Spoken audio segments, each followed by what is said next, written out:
Europe 1 Soir. Il est 18h38 et c'est l'heure de l'invité d'Europe 1 Soir avec vous, Nicolas Poincaré. Et l'invité d'Europe 1 Soir, c'est une star mondiale. Bonsoir Christophe Lemaître. Bonsoir. Vous êtes entré dans l'histoire du sport et de l'athlétisme le 9 juillet 2010 en courant le 100 mètres en moins de 10 secondes. On va y revenir et expliquer pourquoi c'était historique. Vous avez 22 ans et vous nous dites qui vous êtes dans un livre qui vient de sortir et qui s'appelle La revanche du grand blond. Revanche sur quoi? Sur une enfance un peu difficile? Oui, c'est ça, sur une enfance un peu difficile ou pendant une longue période, on va dire préadolescent, pendant année du collège notamment, où ça a été vraiment très très délicat quoi. C'était un peu difficile, je dirais quasiment au quotidien quoi. Ouais. Pourquoi? Parce que vous n'étiez pas très bien dans vos baskets? Disons que c'était difficile du fait que en fait j'avais pas vraiment d'amis, de copains. On va dire que j'étais vraiment mis à part, mis de côté, ou et j'étais des fois victime de moqueries, de sujets des moqueries, à des souvent on va dire la tête de turc du groupe quoi. Ouais, C'est c'est ça. ça, un peu tête de turc. Vous couriez déjà très vite? Oui, enfin je dirais je courais vite. Disons que oui, par rapport à mes camarades de classe, oui, j'avais cette aptitude de courir plus vite qu'eux, oui, ça c'est sûr, oui.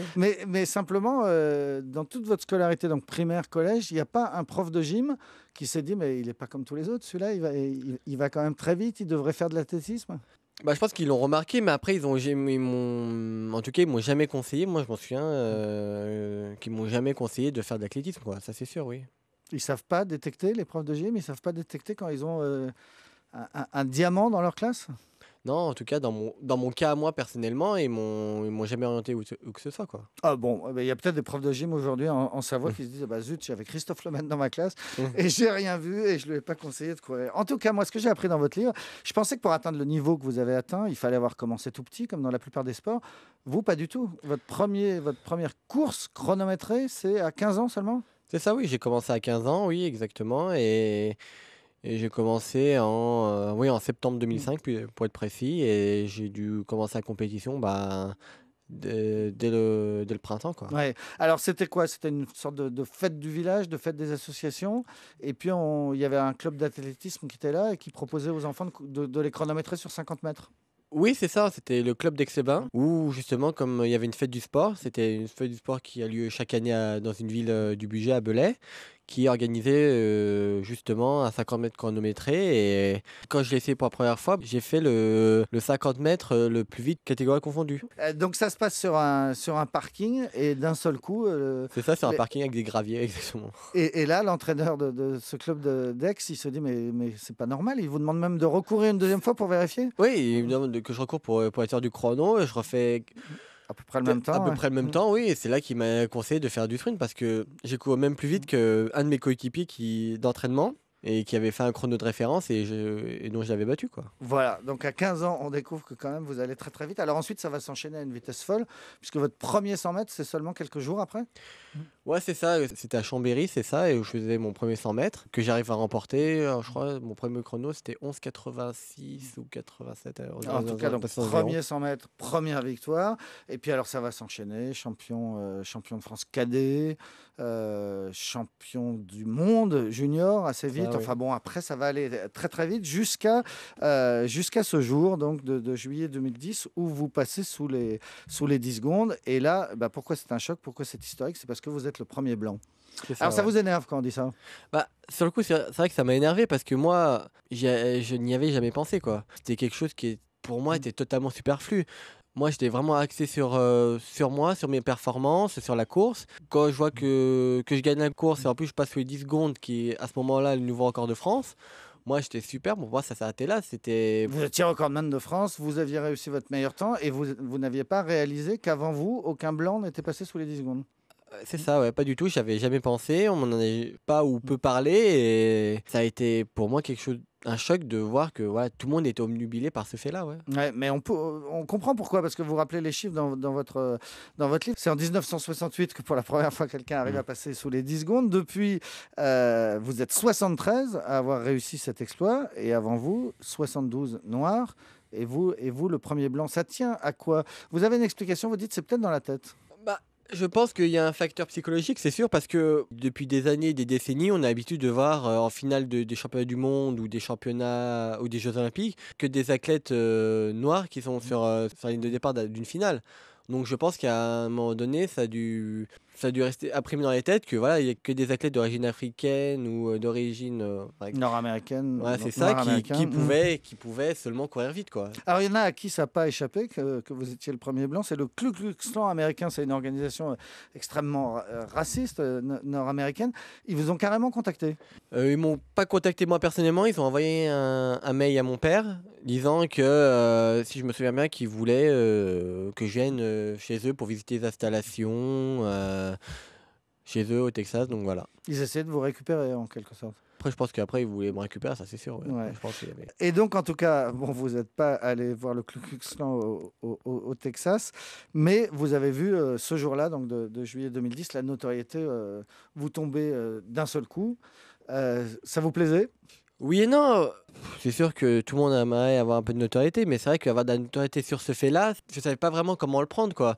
Parce que bien sûr, il y avait toujours un côté un peu racial de la chose où on ne voulait pas tomber. Moi, j'étais au-dessus de ça. Moi, ce que je voulais, c'était continuer à courir vite, continuer à faire des performances. Je voulais que c'est vraiment que ça reste dans le domaine du sport, quoi. C'est tout. Ouais. Et c'est ce qui s'est passé, hein, parce que maintenant, on a oublié sans doute, et maintenant, on regarde ce que vous faites aux Jeux Olympiques, aux Championnats du Monde, les 3 médailles d'or aux Championnats d'Europe à Barcelone. Donc, c'est ce côté, le premier blanc est un peu oublié. Aujourd'hui, vous êtes reconnu comme un des grands sprinteurs de l'histoire de l'athlétisme. Ça vous a amené une vie de rêve? C'est sûr que comparé à des jeunes de mon âge, c'est sûr que j'ai une vie où il se passe plein de choses intéressantes. C'est vrai que je voyage beaucoup grâce aux compétitions et aux meetings. Moi, j'ai la chance de rencontrer surtout des gens, des personnalités, que ce soit françaises ou même un peu étrangères aussi. Et c'est vrai que c'est une chance que la notoriété m'a apporté, oui. Ouais. Et sans ça, sans ce don que vous avez de courir aussi vite, vous auriez sans doute été ouvrier en Savoie? Oui, je pense que j'aurais continué mes études et voilà, j'aurais travaillé comme à mon âge, comme des jeunes de mon âge, quoi. C'est sûr que j'aurais eu une vie lambda, quoi. Ouais, à l'usine, vous écrivez, j'aurais sans doute, à l'heure actuelle, je serais sans doute à l'usine, alors qu'au lieu de ça, vous êtes riche ou pas?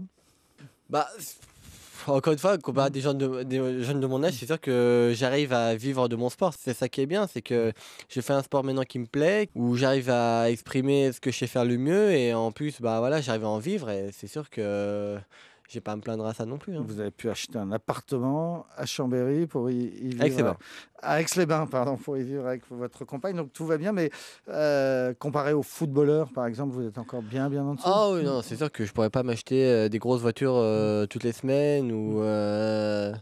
Non, je suis pas encore dans cet univers-là, j'en suis même très loin. Ouais. Mais ça peut rapporter combien de remporter un grand meeting en Europe, par exemple?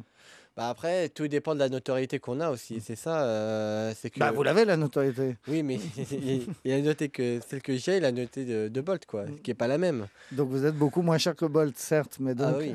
Si je prends Bolt, lui, ça peut atteindre, juste pour qu'il vienne à un meeting, 50 000 ou 100 000 euros des fois, par exemple, juste pour qu'il vienne à un meeting, hein, juste pour qu'il court. Alors parlons-en du Usain Bolt. Il est quand même encore aujourd'hui imbattable, non? Je dirais pas imbattable, puisqu'on l'a déjà vu perdre à des courses, notamment l'année dernière où son compatriote Johan Blake l'a battu au Trials jamaïcain. Et...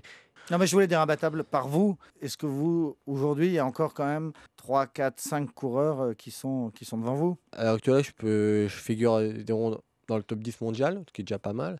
Bon, bien sûr, moi je vise quand même plus haut, bien sûr. Ah oui, c'était ça le sens de ma question. Vous visez plus haut, vous pensez qu'un jour, vous pouvez remporter les Jeux Olympiques, remporter les Championnats du Monde? Les Jeux Olympiques, c'est mon rêve absolu en tant que sportif de haut niveau. C'est ça, c'est être champion olympique. C'est ça que je veux faire, quoi. C'est vraiment ça mon objectif. Et si je ne le suis pas, j'aurais vraiment cette impression d'être passé à côté de quelque chose durant ma carrière, ça c'est sûr. En tout cas, La Revanche du Grand Blond, c'est votre livre, Christophe Lemaitre. Pour dire aussi quelque chose, c'est que souvent on vous a dit la première fois qu'on vous rencontre, vous apparaissez pas comme quelqu'un de très intelligent. Vous dites vous-même, j'ai longtemps été pris pour un bonnet. Vous écrivez aussi ce livre pour dire ça suffit.